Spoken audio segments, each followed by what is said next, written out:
The indictment of Luigi Mangione on charges of first-degree murder as an act of terrorism carries profound legal and political and social implications touching on issues of justice, free expression, and the power of the state. The the upgrade of these charges to first degree murder implies premeditation and intention, while its classification as an act of terrorism escalates the severity, situating the crime between broader in the sphere of um, the social impact of this crime puts it in a new sphere. The indictment alleges that Mangione's actions aimed to influence the policy of a unit of government by intimidation or coercion, and this claim elevates his actions beyond personal grievance to a calculated act um, to destabilize society. Under New York law, this classification would result in life imprisonment without parole, reflecting the gravity of the crimes if they are proven to be acts of terrorism. The use of a 3D printed firearm emphasizes a growing challenge for law enforcement where evolving technologies outpace regulation, and this case could spark legislative debates about stricter controls over untraceable weapons, not just weapons which have had the code filed off, but weapons which have been made from 3D printers and so on. The alleged manifesto criticizing the healthcare system resonates with public frustration over corporate practice, particularly in the United States and over here in the UK. There are many people who think, my goodness, these are worrying issues. But the indictment explicitly frames the killing as an act of terror rather than activism, drawing a clear line between dissent and violence. And the celebration of Mangione's actions by some online commentators, particularly on the left, illustrates a troubling glorification of violence as a means of protest, and this risks normalizing extremism, undermining legitimate discourse around issues like healthcare inequity, which need the debate.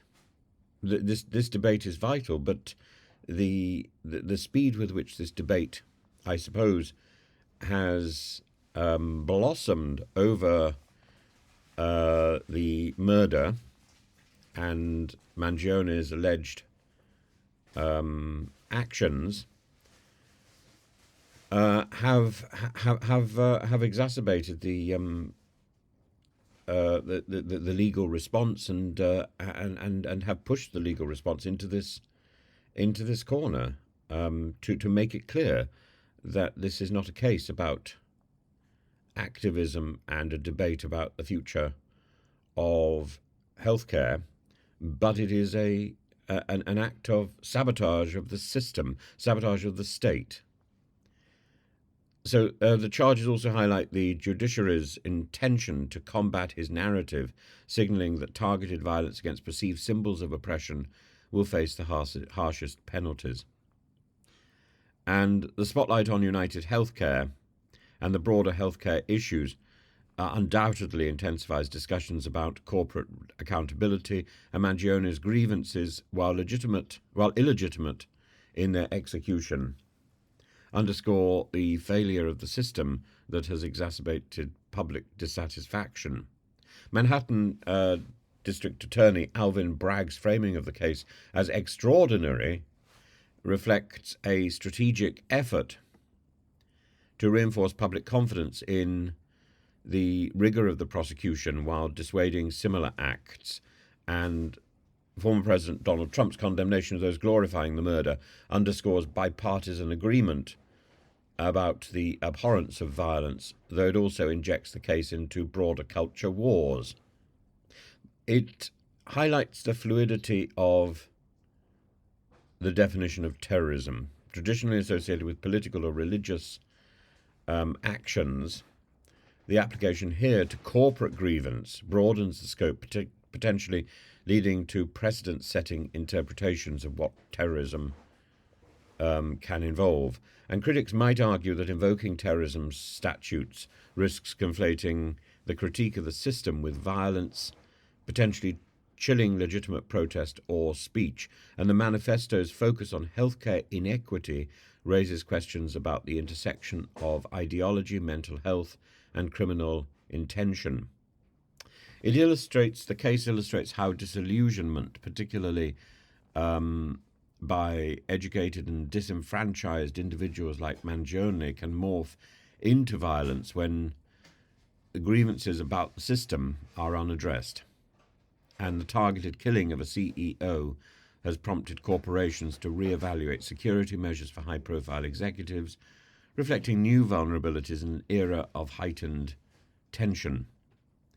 The Mangione case is emblematic of a convergence between personal disillusion, a criticism of the system, and criminal extremism. And by prosecuting this as a terrorist act, New York is attempting to deter similar violence while navigating the delicate balance between addressing the grievances of wider society and preserving public order. And the trial promises to be a landmark moment in defining legal and moral boundaries of dissent in our life today. How much can we object to something, and what is the limit of that objection? I would go back to a previous video and say that there can be no excuse for murder. You cannot legitimize it, and I think the parallels here between this act and the killing, or the attempt to justify the killing of Julius Caesar, are relevant. You cannot legitimize, you cannot explain away murder. Full stop. No matter how valuable, no matter how valid the debate about the debate that underlines the concerns, the issues, the grievances.